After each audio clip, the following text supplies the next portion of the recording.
फिर आता है गुर्जर प्रतिहार वंश, जो यहाँ पर थे, जो कि 973 में समाप्त हो गए। तो गुर्जर प्रतिहार डायनेस्टी का जो संस्थापक था, इस्टेब्लिशर था, उसका नाम है नागभट्ट प्रथम। इसने गुर्जर प्रतिहार वंश की नींव डाली।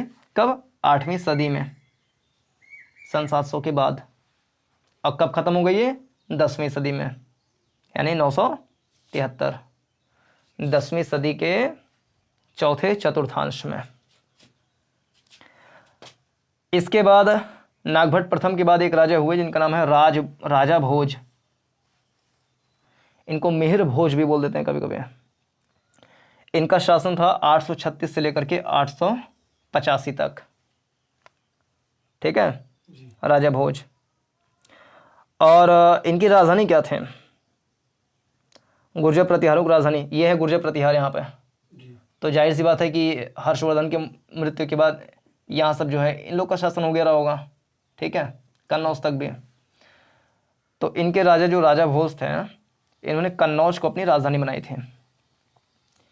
इससे पहले कन्नौज राजधानी थी हर्ष लोगों की, हर्षवर्धन की।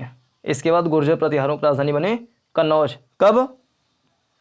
836 के आसपास, यानी कि हर्षवर्धन के मरने के 200 साल के बाद, क्योंकि उसके बाद और लोगों का शासन हो रहा होगा यहाँ पे। ठीक है, तो राजा भोज ने अपनी राजधानी बनाई थी कन्नौज को। और राजा भोज ये विष्णु भक्त था, विष्णु की उपासना करता था।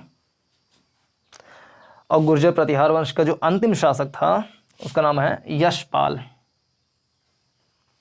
यशपाल 1036 तक रहा ये। ठीक है। अच्छा, 973 में चालुक्य वंश का नाश हुआ था। ध्यान रखना है, इसको कंफ्यूजन नहीं होना है। 973 में चालुक्य वंश का नाश हुआ था, या कहें कि हराए थे। किसने? राष्ट्रकूटों ने। लेकिन गुर्जर प्रतिहार वंश का अंतिम शासक यशपाल था। 1036 में मारा था वो यहाँ पे। ठीक है, राष्ट्रकूटों ने हराया गुर्जर प्रतिहारों को 973 में एक बार, लेकिन अंतिम बार कब? 1036 में।